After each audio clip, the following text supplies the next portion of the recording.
What's up, Pirates? Ray Talks here with Awaken TCG, and today I have a video for you guys. I know it's late. I apologize. I just got back from Pasadena. I drove 5 hours home. Boom, I just got here. Voice a little off. Where we're going to record. I had a deck list video for you guys today about my list that I curated. And there was some faults with it. I'm not going to lie. I went X2 drop. I played 3 rounds. I versed 3 green decks. Which was my downfall, my first 3 rounds. And then I just went to go play side events and then just meet a lot of you amazing subscribers. You guys are awesome. I met so many of you guys. Let's talk about it. I'm going to give you guys, some of the juicy stuff, and then I'm going to give you guys the portion of the deck list that I had already made. So if it's a little outdated, that was from earlier before I left to Pasadena and learned all this new information. A little background, I curated this list over, I'll say 3 or 4 days of making changes and thinking what would be good. I teched it for Katakuri and I teched it for any blue decks, right? Me failing to realize that green is now the best color instantly. I should have definitely kept some of the other cards that I needed for it, but we'll get into the specifics. And then there was one list that I did get some tech for. There was only one list that I looked up. When I was looking through Twitter, I saw K3 Soju's list, and he had I'll show you guys here, this 3-drop event, 3 Sword Style Onigiri. I thought about it. I'm like, wow, you can use 3 Dawn on your defensive turn by leaving 1 Dawn up, and you get a 3 vanilla on board, right? Which is huge, right? You're using Dawn that you aren't supposed to have to be able to summon a unit and block an attack. So shout outs to him. But regardless, I'm going to go over some of the key differences that I happen to make. So actually, if you guys want, let me go ahead and show you guys my list. I did show it on stream. This was my final list here. Let's see, let's get this loaded up. I think the biggest part about my list compared to these other lists that did just top was, the factor of just not having enough big bodies. So this is what my list looked like at the end. As you guys can see here, we had 2 Laws, which did okay. I felt like maybe I could go down to 1, maybe even take them out. I had 2 Utas and 2 Luffys, right? So I had 4 Brooks. Obviously, you want to go fast. The 4 Namis, 4 Usops, and then 3 Baccarats, which was way too many 3 drops in my opinion. I ran 3 and 3 of the events, 2 Onigiris and 1 Hell's Judgment, 1 Sugar, just in case, 2 Queens, and then 1 Kaido with 2 Doflamingos. So the biggest downfall was my first 3 rounds. I versed 3 green decks, and they were all just bigger decks. As you guys can see, this list is super low to the ground. Obviously, I'm going to talk about it in my list right after this. But look at these. Some of the this list won the Treasure Cup, and as you can see, they have the 4 Luffys. They have 2 Kaidos. They still have the same amount of 3 Cause Vanillas as I was running. 2 Onigiris. Their events are a little bit different. I teched in some. Maybe it works for you, maybe it doesn't. But for the most part, this list looks very similar to my list that I made. And then let's go ahead and look at one more list. So as you can see here, we have okay, so it looks like both of these lists actually do have the 11 3 drops. So maybe that was okay. As you can see, this one has 1 Onigiri and only 1 Doflamingo. But the interesting about this list, it has the 4 Luffys and the 4 Utas, right? And this list also runs 2 Kaidos. So I think playing an early Kaido just for a lot of pressure is pretty massive. So maybe that's why people run 2 of. I didn't test it enough to warrant 2, but I did run 1, and I saw it once and in a pretty good spot. My first match was a mirror match, which I ended up taking. My next match was a film kid, which was pretty brutal. They got 2 10 costs on me. Kind of hard to come back from that. And then my third match was another green deck. Who would have thought my first 3 rounds were green, green, green? I versed the Kinemon, who also double 10 costed me, and then he also used the Craig, however you say it. He nuked 2 of my small bodies on the board on his 6 Dawn turn, and I was super behind ever since then. And then I got double 10 cost. As soon as I lost that match, I was like, you know what? I'm just going to go enjoy this event. This is my first offline regional. I'm going to have some fun. There's no reason to stress about it. I'm going to come back stronger. And so, yeah, so these are the 2 lists I just won. This one, the Treasure Cup, and this one actually got, they got top 8. They got top 8 at the offline Pasadena. And so here is my list in comparison. I'm going to go ahead and cut right now to the video of me explaining my list and why I ran the cards. What's up, Pirates? Ray Talks here with Awaken TCG, and today we have a brand new video for you guys. We're going to be going over my deck list for Pasadena, and this is going to be a quick deck list overview so you guys can see what I'm playing in Pasadena after. So first off, we have Judgment of Hell here. Obviously, this was in my previous list. I think this card is, as an event, is still amazing. And then obviously, if you perfect get a trigger when your opponent goes second on their turn 3 and they swing at you first turn, and then you can, a Don -1 to their Don, from their Don field to their Don deck at 6 Don is just such a momentum swing. I'm running 3 Baccarats. This deck is very fast paced. It's a very, very turbo aggro Dofi style list, and so we're gonna need a couple of more of those, as you'll see here.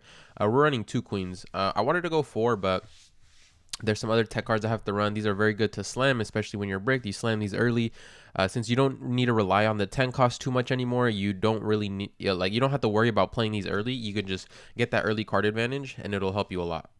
We have 2 Luffys now only. The reason we have 2 Luffys only is because they're momentum killers, I like to call them.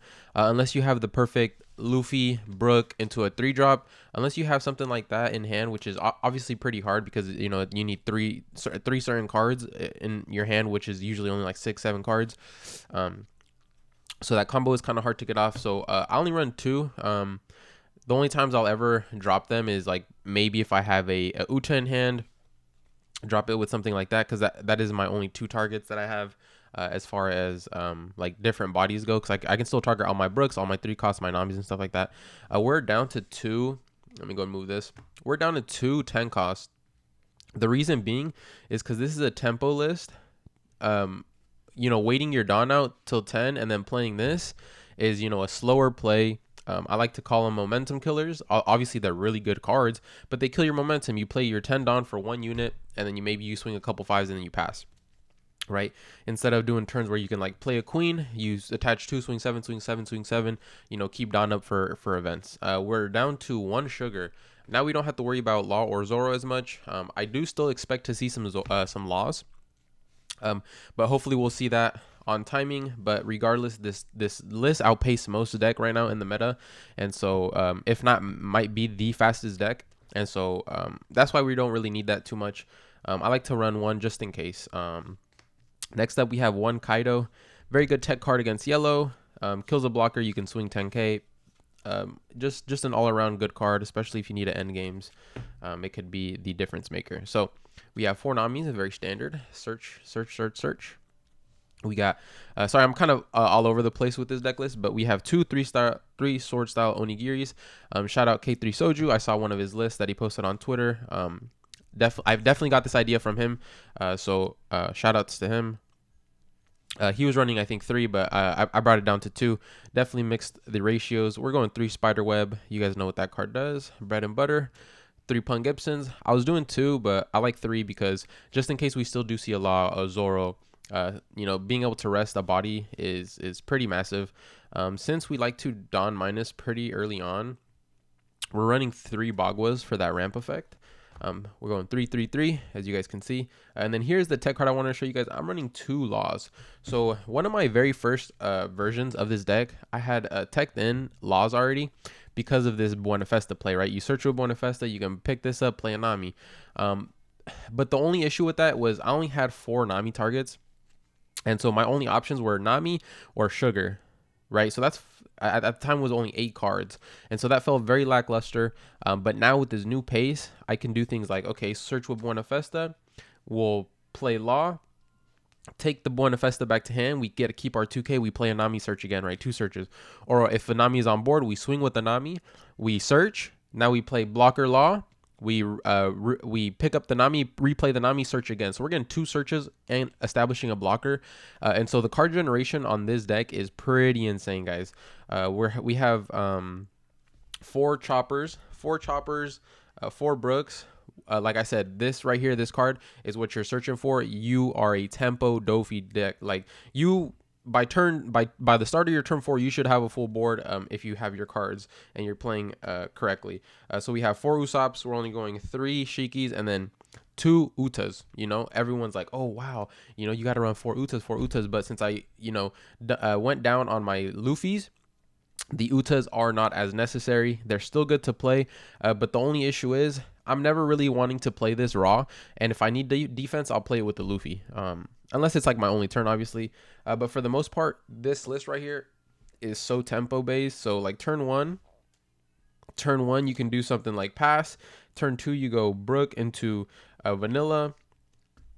Let's say you do that, and then next turn, do it again, right?